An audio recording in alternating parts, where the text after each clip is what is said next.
mulher que ela se sente acolhida, que ela se transforma, ela se permite se transformar para crescer, ela vai ajudando as outras. O ciclo de amizade, ela vai replicando isso para as outras mulheres. Ainda que aquela outra mulher não consiga chegar para um processo terapêutico, ela vê no exemplo de alguém que conseguiu e ela vai atrás. E ela consegue, através das experiências alheias, também crescer. Imagens do Parque Botânico. Carla, mulher negra, cabelos longos cacheados, usando blusa laranja e batom vermelho. Atrás dela, imagem do Parque Botânico.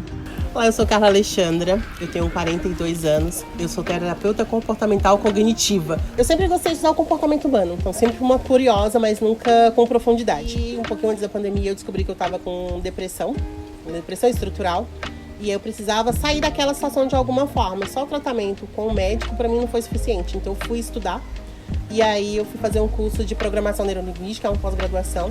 E aí eu descobri que eu fiz aquilo a vida inteira. Eu trabalhava com terapia a vida inteira. Eu estava sempre acolhendo as pessoas, estava sempre atendendo alguém.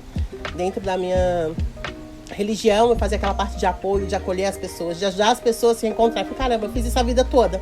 Então, por que não agir profissionalmente dessa forma? E aí, depois do curso, eu comecei a atender de forma profissional. Porque o processo terapêutico, ele tem duas vertentes. Você precisa querer fazer, entender a importância disso. E tem alguém que discute. Algumas pessoas, Val, elas querem apenas serem ouvidas.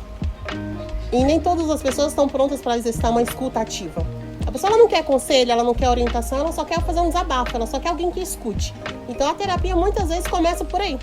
Você ter alguém que te escute, que ouça tudo que você tem para falar, sem julgamentos, sem dar orientação, sem fazer nada, só para escutar e acolher. Eu atendo geralmente, a maioria dos meus clientes são mulheres, com mais de 40 anos. E meninos, assim, são jovens de até 30 anos, que estão ainda querendo se inserir no mercado de trabalho e não conseguem saber como se portar diante de uma entrevista, mediante a concorrência. Então eu tenho alguns clientes que estão nessa faixa etária de até 30 anos, recém-formados, e a maior parte de mulheres depois dos 40 anos, que tem essas dificuldades de se reconectar, de se descobrir novamente. A mulher da periferia, muitas vezes, ela não tem condições de arcar com o custo de uma consulta com um terapeuta ou com um psicólogo. É alto esse custo para ela. Então, entre ela escolher a cuidar da saúde mental dela e colocar o arroz, o feijão dentro de casa, ela vai deixar a saúde mental dela para depois, até que ela chegue em burnout. Né? A gente vem falando que é a palavra da modernidade agora, né? As mães, as mulheres estão tendo um burnout cada vez mais, porque assim, o acúmulo é muito grande de responsabilidades. E se você não tem um apoio de com quem você conversar. E quando você vai conversar com outras pessoas, geralmente vem o julgamento junto. Imagem de uma árvore figueira no Parque Botânico.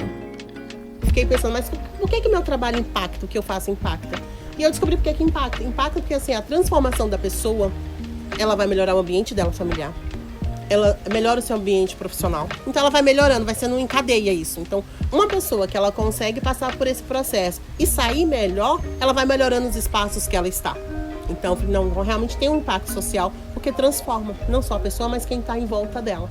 E no seio familiar, o que é mais importante é que a mãe, ela sendo sempre, assim, a maioria das minhas clientes são mulheres arrimos de famílias de periferia.